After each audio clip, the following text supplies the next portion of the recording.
Bon, bonjour à tous. Ça fait 2 jours que l'équipe de France est éliminée. Je voudrais parler de la défaite des Bleus. Cette triste défaite au tir au but, 4 tirs au but à 5. Et je voudrais mettre l'accent sur Didier Deschamps en fait. Parce que Didier Deschamps, il n'aurait pas dû laisser Kylian Mbappé tirer. J'aurais préféré qu'il laisse tirer Griezmann, laisser tirer Griezmann. Parce que si c'était Griezmann qui avait tiré le penalty, elle serait rentrée. Et Kylian Mbappé n'était pas mauvais du tout, hein. Kylian Mbappé était bon. Il était bon. Il courait après le ballon. Bon, aujourd'hui, c'était pas le 20, euh, le 28 juin, c'était pas son jour de chance. Et là, donc, c'est dommage. C'est dommage. Après avoir mené 3-1, et puis ils sont revenus à 3-3 à la dernière minute. Sur la prolongation, la France a essayé de mettre le paquet. Et là, mais sans succès jusqu'au tir au but. Moi, quand j'ai, ça a été révoltant et triste en même temps. Voilà. Mais je voudrais aussi mettre l'accent sur Kylian Mbappé parce que moi j'ai regardé sur les réseaux sociaux, sur Twitter, Instagram, voire même Facebook, des déferlements d'insultes, mais pas possible, hein. Des insultes allant de sale nègre, allant de sale singe, rentre dans ton pays, allant de sale macaque, on va te fouetter, on va te donner 100 coups de fouet comme en Libye. Des... Moi je veux pas vous citer, mais j'ai juste cité quelques exemples parce que les listes sont longues, hein.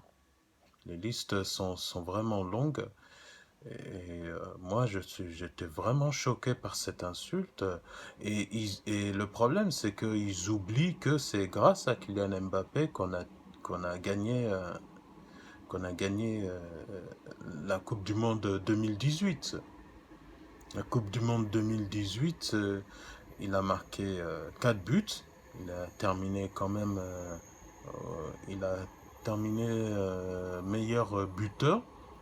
Donc, et puis, il a que 22 ans, hein. Il est encore tout jeune, hein. Mbappé, il a que 22 ans, donc il a encore du chemin devant lui.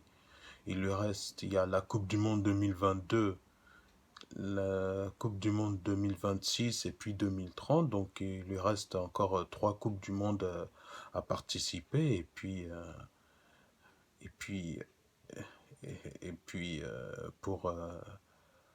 pour gagner de l'expérience. Parce que là, en le critiquant, en l'insultant, moi je dis, mais franchement, qu'est-ce qu'ils en sait, franchement.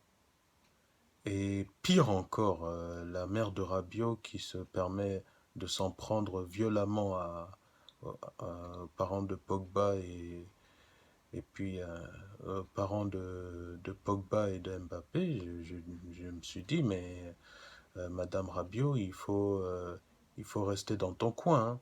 Parce que là, tu commences à dépasser. Là, je dis qu'elle dépasse les bornes. Madame Rabiot, elle dépasse les bornes. Moi, bah, moi je dis qu'il y a le mondial 2022 qui va venir dans 1 an et demi. Et je pense pas que c'est le moment de faire virer Deschamps. Ça, si Monsieur Le Gret vire Deschamps, alors à 1 an et demi du mondial, et puis l'éliminatoire de la Coupe du Monde 2022 a déjà commencé. Et la France est en tête avec 7 points. Donc c'est pas le moment de faire virer Deschamps.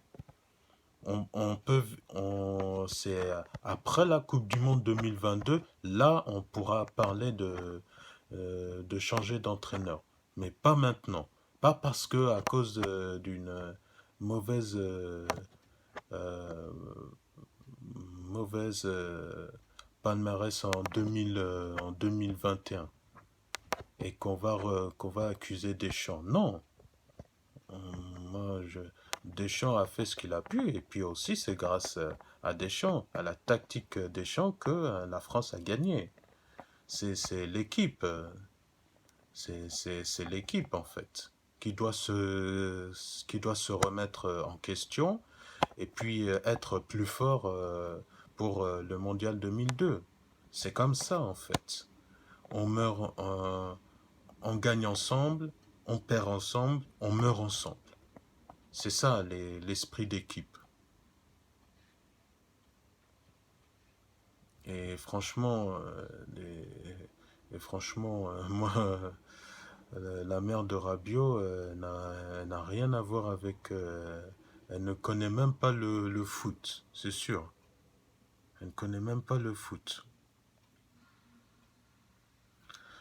Donc, je vous remercie. Et puis, ciao. Et n'hésitez pas aussi à liker et à vous abonner, surtout.